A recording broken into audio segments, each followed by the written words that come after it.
Great to have you with us today on the David Pakman Show. Strange story here about a 95-year-old man who was killed by police beanbag rounds that were fired at him. This is the story of John Warna. And John Warna died after a confrontation with police, and it turns out that now we have the cause of death from the medical examiner.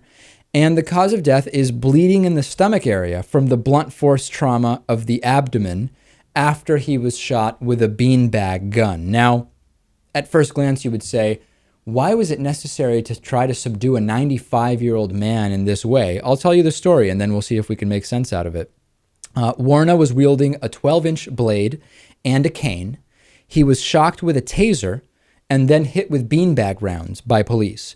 According to an email that was sent by Park Forest Police, officers were sent to the location, and they were there to help a private ambulance company with a combative resident of a home there. And this is a supportive living community for people 65 years of age and older. Warna was being involuntarily taken via ambulance to be committed for medical treatment by staff at the Victory Center. When police arrived, Warna was threatening staff.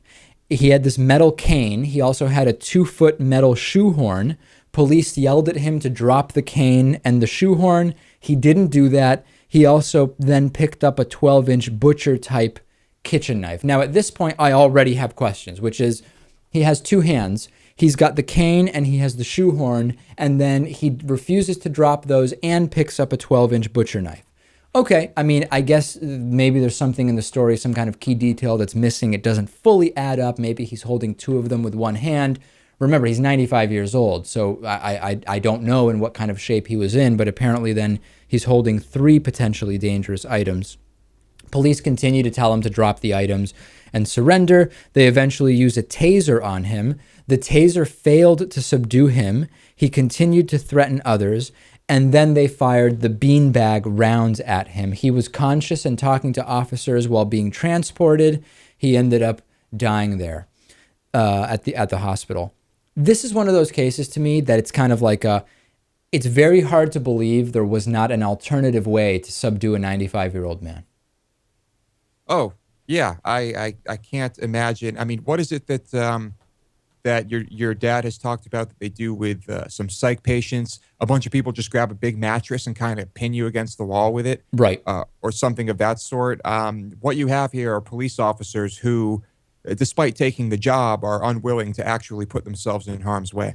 Well, I guess the argument was they were in harm's way, and the only way to deal with it was by tasering and shooting the beanbag rounds. But let's step back from a second. What we're being told to believe is that a number of police officers working together had no way of disarming a 95-year-old man with a cane without shooting him in the stomach with beanbag rounds. And when you look at it that way, it makes absolutely no sense to me.